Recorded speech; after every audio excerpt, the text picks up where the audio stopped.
Le livre du ciel, tome 12, 7 avril 1919.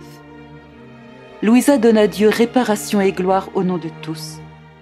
Les désordres dans le monde et dans l'Église sont causés par leur chef. J'étais dans mon état habituel lorsque mon doux Jésus vint. Très fatigué, il me demanda de l'aide. Plaçant son cœur près du mien, il me fit ressentir ses souffrances. Chacune aurait pu me donner la mort, mais Jésus me donnait la force de ne pas mourir. Me regardant, il me dit « Ma fille, patience. À certains jours, tes souffrances me sont plus particulièrement nécessaires afin que le monde ne soit pas mis à feu. En ce moment, je veux te faire souffrir davantage. » Alors, avec une lance, il déchira mon cœur. Je souffris beaucoup, mais je me sentais heureuse en pensant que mon Jésus partageait ses souffrances avec moi et que par le soulagement qu'il en recevait, il épargnait le peuple de fléaux imminents et terribles, prêts à survenir. Après quelques heures de ces douleurs intenses, il me dit « Ma fille bien-aimée, tu souffres beaucoup. Viens te reposer dans ma volonté. Nous prierons ensemble pour la pauvre humanité. » Alors, je ne sais comment, je me suis trouvée dans l'immensité de la divine volonté, dans les bras de Jésus, répétant après lui tout ce qu'il me disait à voix basse. Je donnerai une idée de ce qu'il m'a dit, car il m'est impossible de tout répéter. Je me souviens que dans sa volonté, j'ai pu voir toutes ses pensées, tout le bien qu'il nous a fait avec son intelligence, et comment de son esprit, toutes les intelligences ont été conçues. Mais, ô Dieu, quels abus les créatures ont fait de leur esprit! Que d'offenses! Je lui dis, Jésus, je multiplie mes pensées dans ta volonté pour donner à chacune de tes pensées le baiser d'une pensée divine, un acte d'adoration, une réparation divine imprégnée d'amour divin, comme si j'étais moi-même un autre Jésus. Et cela, je veux le faire au nom de tous les humains, pour toutes leurs pensées passées, présentes et futures. Je veux, dans ta volonté, suppléer pour ce que les créatures ont négligé de faire et même pour les pensées des âmes perdues.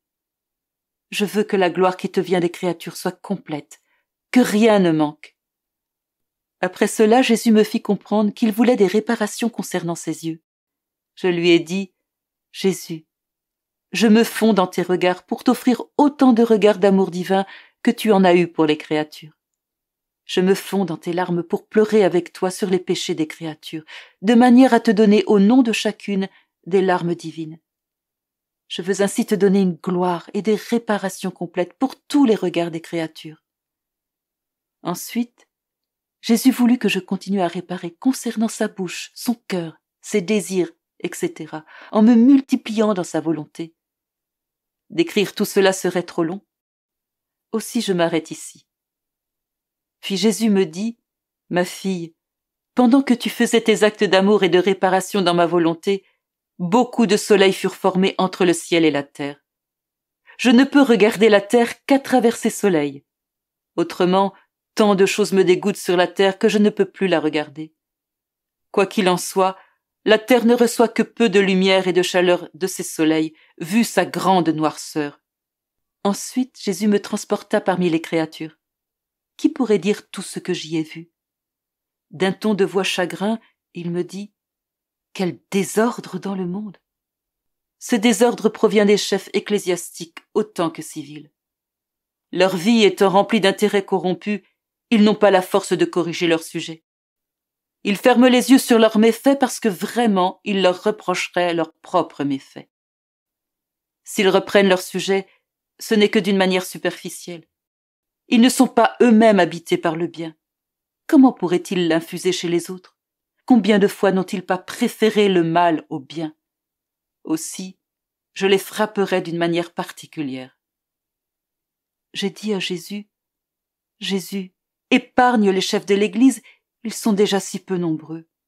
Si tu les frappes, nous manquerons de dirigeants. » Il me répondit, « Ne te souviens-tu pas qu'avec 12 apôtres, j'ai fondé l'Église?